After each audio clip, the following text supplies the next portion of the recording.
Hallo und herzlich willkommen an alle Teilnehmenden. Ich begrüße Sie alle ganz herzlich zum heutigen Termin. Heute befinden wir uns im 6. Teil der Finanzen in Time Sensor Legal 365 Webinarreihe. Und heute werden wir uns mit dem Mahnwesen in Time Sensor Legal 365 beschäftigen. Mich darf ich auch noch kurz vorstellen. Mein Name ist Zoe Schiewek. Ich bin die Account Managerin, zuständig für den deutschsprachigen Raum bei der Time Sensor AG. Und das bedeutet, ich betreue als Account Managerin eben die deutschsprachige Schweiz und Deutschland. Insofern sehen Sie auch unten nochmal unsere Kontaktdaten. Das heißt, wenn Sie da Beratungsbedarf oder Meetingbedarf, Strategieplanungsbedarf etc. haben, kommen Sie gerne auf uns zu, kontaktieren Sie uns und dann werden wir aller Wahrscheinlichkeit nach eine Abhilfe schaffen können oder ein Meeting aufsetzen können. Insofern lade ich Sie ganz, ganz herzlich dazu ein, uns zu kontaktieren.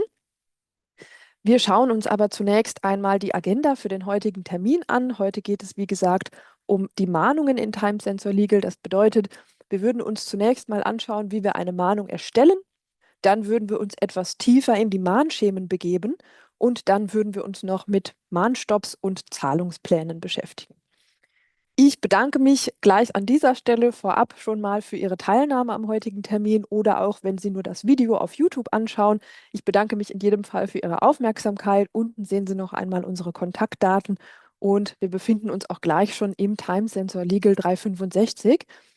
Ich bin hier eingeloggt, wie Sie ganz oben an den Initialen erkennen können, als eine unserer Partnerinnen, die Frau Monika Muster. Und ich habe hier schon einmal zur Debitorenliste navigiert. Heute geht es, wie gesagt, um Mahnverfahren, also um die Konfiguration von Mahnverfahren und Mahnschemen sowie auch der Verbuchung entsprechender, nicht Verbuchung von Zahlungen, Entschuldigung, sondern der Erstellung entsprechender Mahnungen. Da das unser Themenpunkt Nummer 1 ist auf der heutigen Agenda, würde ich sagen, wir beginnen auch damit. Ich zeige Ihnen einmal ganz kurz, wie Sie hier in diese entsprechende Rubrik navigieren können. Wir kennen schon auf der linken Seite unsere Bereichsleiste, befinden uns dort entsprechend im Bereich Finanzen und dann geht es natürlich heute eben um Rechnungen, die bereits gestellt wurden. Insofern befinden wir uns damit im Rechnungsstatus offene Rechnungen. Es geht also um jene Rechnungen, die gestellt wurden, in der Regel auch schon vor geraumer Zeit und die eben noch nicht gezahlt wurden. Wie das Ganze funktioniert in Time Sensor Legal, das Schema selbst werden wir uns später noch genauer anschauen, ist, dass Sie hier in dieser Liste, ich mache das etwas größer, damit wir das alles noch gleichzeitig sehen können, in dieser Liste können Sie sich den Mahnstatus einblenden. Das ist hier ein Feld, wenn ich einmal rechts hier auf diese Leiste klicke, also die Leiste mit Datum, Empfänger, Mandat etc., dann erhalte ich hier ein Fenster, was mich meine Spalten konfigurieren lässt. Hier kann ich also selbst ganz, ganz bequem einstellen, welche Spalten ich hier ausgegeben bekomme. Sicherlich ist es praktisch, hier den Empfänger zu haben, daher ist er auch hart hinterlegt. Und dann haben wir eben noch einige andere Leistungen, die auch nicht entfernt werden können, beziehungsweise andere Spalten, nicht Leistungen. Und hier könnte ich mir dann entsprechend meine Mahnstufe einblenden. Ich habe mir die Mahnstufe hier neben dem Status eingeblendet, damit Sie das Ganze nachverfolgen können. Ich sortiere das Ganze hier einmal nach dem Status und Sie sehen, hier haben wir eben eine 0 neben diesem grauen Punkt. Wir haben also hier eine Symbolik von grauem Punkt und dann eine 1, eine 2 bis hin zu diesem Symbol, welches den Mahnstopp symbolisiert. Das bedeutet also, hier habe ich das Ganze einfach nur in Zahlenwerten ausgegeben. Dieser graue Punkt korreliert mit dem Mahnstatus 0. Der korreliert also mit einem Mahnstatus, der uns sagt, diese Rechnung ist mahnbar. Sehe ich also hier einen grauen Punkt, kann ich eine Mahnung auslösen.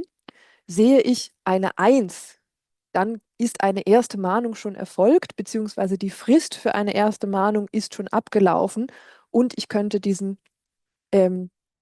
Rechnung eben nochmal erneut mahnen. Gleiches gilt eben hier für die 2. Hier ist es so, dass eben schon eine erste Mahnung versandt wurde. Auf diese ist wohl keine Reaktion erfolgt, auf die erste Zahlungserinnerung und Mahnung, sodass wir hier jetzt die Möglichkeit haben, eine zweite Mahnung auszugeben, welche dann auch fast unsere finale Instanz wäre. Wie mache ich das Ganze? Wie kann ich also jetzt beispielsweise hier eine Rechnung. Wir nehmen mal diese Rechnung. Wir sehen also, hier haben wir einen kleinen grauen Punkt. Diese Rechnung ist mahnbar. Die ist vom 2.6.2025. Wir haben sogar noch ältere Rechnungen hier, die immer noch nicht bezahlt wurden. Möchte ich diese Rechnung jetzt mahnen, so wähle ich den entsprechenden Datensatz aus und klicke hier unten auf das Symbol mit dem Ausrufezeichen. Hier noch einmal der Hinweis, bitte verwechseln Sie diese beiden Symbole nicht. Klicke ich auf das erste, verbuche ich die Zahlung. Da wir keine Zahlung erhalten haben, ist das ja das Gegenteil von dem, was wir erreichen möchten. Wir möchten ja dennoch unsere Zahlung eintreiben gehen in diesem Fall. Also klicken wir hier auf das Ausrufezeichen-Symbol und es wird eine erste Zahlungserinnerung erstellt. Das funktioniert auch unmittelbar, das ist also sehr einfach. Sie kennen mittlerweile das Ganze schon von der Rechnung. Wir können hier auf das Drucken-Symbol klicken, unten rechts, können eben hier drucken oder nicht drucken. Wichtig ist, damit das Dokument finalisiert wird und im Archiv landet, dass wir es eben archivieren.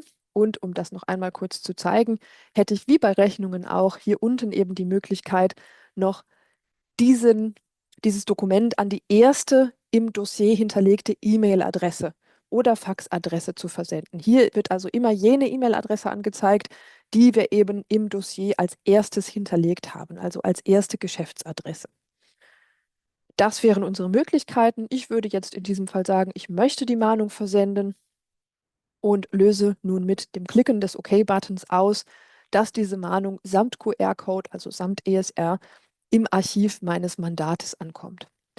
Möchte ich jetzt mehrere Rechnungen gleichzeitig mahnen, was sich in unserem Fall hier durchaus anbietet, da würde ich sagen, das können wir machen. Wir haben hier einige Mahnungen sitzen. Dann könnte ich also hier auch eine Mehrfachauswahl machen.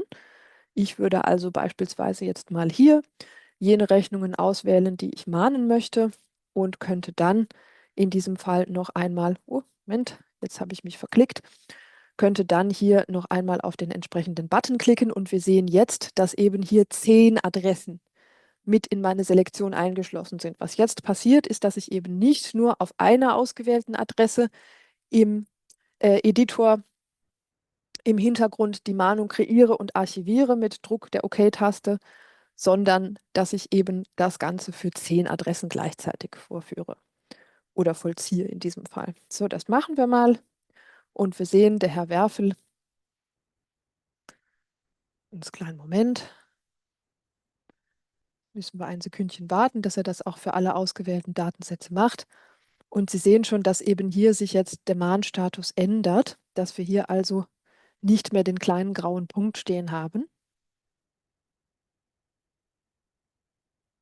Wunderbar. Und das Ganze wurde jetzt geupdatet. Da wir eben hier auch einige Rechnungen dabei haben, die schon etwas älter ist, können wir hier auch noch mehr auswählen. Das stünde uns also auch noch zur Verfügung.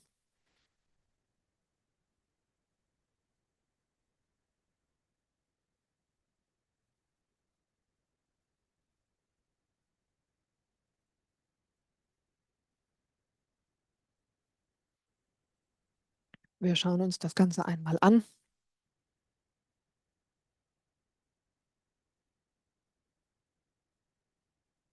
So, und jetzt haben Sie hier beim ausgewählten Datensatz gesehen, dass der hier eben schon auf die 2 gesprungen ist.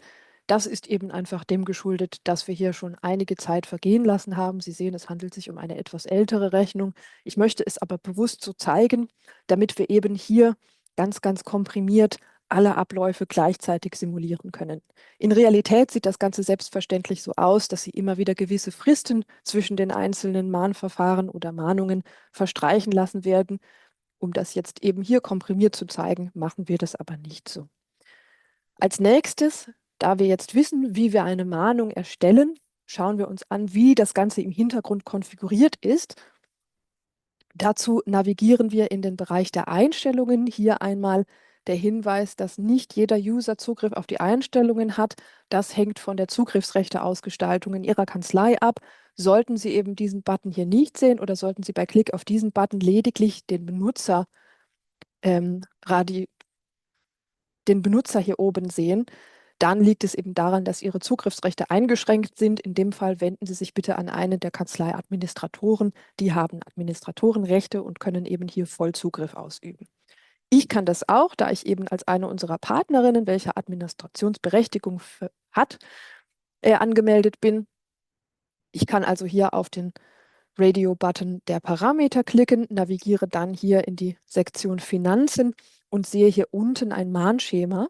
Dieses Mahnschema, das kann ich über den Regler rechts daneben einmal ansprechen. Hier habe ich also 3 Schemen konfiguriert und wenn ich hier auf den Schemen-Editor gehe, dann habe ich eben die Möglichkeit, dieses anzupassen. Da ich gerne sage, alle Wege führen nach Rom, schauen wir uns auch noch eine zweite Möglichkeit an, wie Sie in diese Rubrik gelangen können. Wir navigieren dazu hier einmal in eine Rechnung hinein. Hier handelt es sich um ungedruckte Rechnungen. Wir nehmen lieber eine offene Rechnung und diese öffnen wir. Und was Sie eben bereits schon kennen, ist das kleine Schloss hier unten. Das können wir öffnen. Und auch hier, wo wir normalerweise die Mahnvorlage auswählen können, haben wir eben die Möglichkeit, auf diesen Schemeneditor zuzugreifen. Alles führt zur selben Stelle. Das heißt, hier handelt es sich um das gleiche Dialogfenster, was wir auch eben über Zugriff durch die Parameter gesehen haben. Das möchte ich eben nur am Rande erwähnen. Wir schauen uns jetzt erstmal an, wie ein solches Mahnschema konfiguriert wird. In diesem Fall, wir haben jetzt hier in unserer Version 3 verschiedene Schemen schon vorhanden. Möchten Sie ein gänzlich neues Schema anlegen, dann können Sie das bewerkstelligen, indem Sie hier unten auf den kleinen Plus-Button klicken und dann eben das Schema nach Ihren Wünschen benennen. Wir würden dieses Schema jetzt vielleicht einmal, wir haben Standard, Moderat und Sportlich, nennen wir es doch gerne langsam. Für jene Klientel, die eben nicht ganz so schnell im Ausgleich ihrer Zahlungen ist, von denen wir aber wissen, dass sie ihre Zahlungen doch immer ausgleicht. Und hier können wir jetzt in erster Instanz die Anzahl der Mahnstufen festlegen. Die Anzahl der Mahnstufen, damit ist gemeint, was Sie eben gesehen haben. Ich nehme das hier noch einmal kurz zur Seite, damit wir es nochmal anschauen können. Das sind also hier die verschiedenen Stati, die in dieser Debitorenliste unter den offenen Rechnungen zur Ansicht oder Veranschaulichung der Mahnbarkeit einer Rechnung ausgegeben werden. Damit sind eben diese Mahnstufen gemeint. Hier haben wir also in Mahnstufe 1 eben nicht die 1, sondern hier die 0. Das heißt, die Mahnstufe 1 ist die erste Stufe, ab der eine Rechnung mahnbar wird. Da wir ja natürlich hier noch den grauen Punkt stehen haben, würden wir also in dieser Instanz erstmal noch eine Zahlungserinnerung versenden. Wir haben, da wir eben überall das Schema Standard oder Moderat hinterlegt haben, natürlich 3 Mahnstufen. Gerne weiten wir jetzt unser Schema, was wir neu anlegen, auch mal auf diese 3 Stufen aus. Und Sie sehen, dass Sie eben dann hier in der ersten Mahnstufe, also in erster Instanz, in der Regel eine Zahlungserinnerung senden, in der zweiten Instanz in der Regel dann eine zweite Mahnung und in dritter Instanz eben eine dritte finale Mahnung. Über diese dritte Stufe hinaus können wir kein weiteres Mahnschema festlegen, beziehungsweise keine weitere Mahnstufe konfigurieren. Das wäre hier also die finale Instanz der Mahnung. Wir schauen uns das Ganze nochmal in dem Standardschema an und gehen dann noch einmal nach rechts. Wir haben hier also noch eine Angabe zu Zahlungskonditionen für Rechnungen und Gutschriften. Das ist hier einfach in das Mahnschema eingebaut. Da wir es eben hier finden, möchte ich es auch hier adressieren. Hier haben wir einfach nur einen kurzen Paragraphen, der eben darum bittet, dass die Rechnung zu diesem Termin, zu dem dort genannten Termin beglichen wird. Das Ganze haben wir hier noch als Übersetzung, indem Sie das kleine blaue Büchlein klicken. Und in der Regel ist es eben auch so, das würde ich auch einmal kurz zeigen, dass wir in einer solchen Vorlage, hier sind wir also jetzt im Vorlageneditor für das Mahnschema und haben hier dann die direkte Vorlage zur Mahnung. Und hier ist es in der Regel so, dass eben auch die spezifischen Daten zur Zahlung dort gezogen und hier ausgegeben werden. Das bedeutet also, was möchte ich Ihnen damit sagen, dass hier eben der Default-Text steht, der gegebenenfalls auf Rechnungen und Mahnvorlagen automatisch gezogen wird. Das heißt, wenn Sie diesen ändern möchten, können Sie das hier bewerkstelligen. Viel mehr möchte ich dazu nicht sagen. Wir schauen uns noch einmal die verschiedenen Mahnstufen an, um da den Kreis etwas runder werden zu lassen. Wir haben also hier in der ersten Spalte unseres Mahnschemas in der ersten Stufe 30 Tage stehen. Das bedeutet, zwischen Stellen der Rechnung, also in unserem Fall, wir nehmen mal eine Rechnung vom 2.6., 30 Tage nach Erstellen dieser Rechnung, nach Versand dieser Rechnung in diesem Fall, also nach Archivieren, würde dann hier die erste Mahnstufe ausgelöst werden und wir erhalten eben hier einen kleinen grauen Punkt. Wenn wir dann eine Mahnung erstellen, läuft ab Zeitpunkt der Archivierung dieser Mahnung dann die nächste Frist an. Die ist hier bei uns in dem Fall mit 10 Tagen hinterlegt. Das bedeutet, nach 10 Tagen erhalte ich dann die nächste Mahnstufe und dann eben respektive nochmal der gleiche Prozess mit der dritten Mahnstufe. Hier ist es so, dass ich auch noch gegebenenfalls Mahnspesen angeben kann. Diese werden dann eben nochmal übernommen. Die werden also als Kostenfaktor mit in das Dossier eingerechnet und ist gewünscht, dass eben nach einem gewissen Mahnkontingent dann auch noch Kosten für den Mahnprozess anfallen. So wären diese dann hier zu hinterlegen. So ist also das ganze Mahnschema konfiguriert. Wir haben also 3 Mahnstufen. Wir haben einmal den grauen Punkt, Stufe 1 und Stufe 2. Und als letztes haben wir noch den Mahnstopp.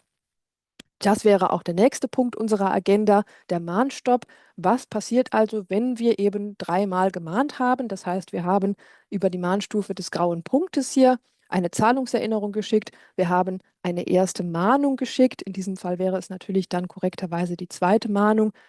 Wir haben eine Mahnung geschickt und dann ging immer noch kein Zahlungseingang bei uns ein.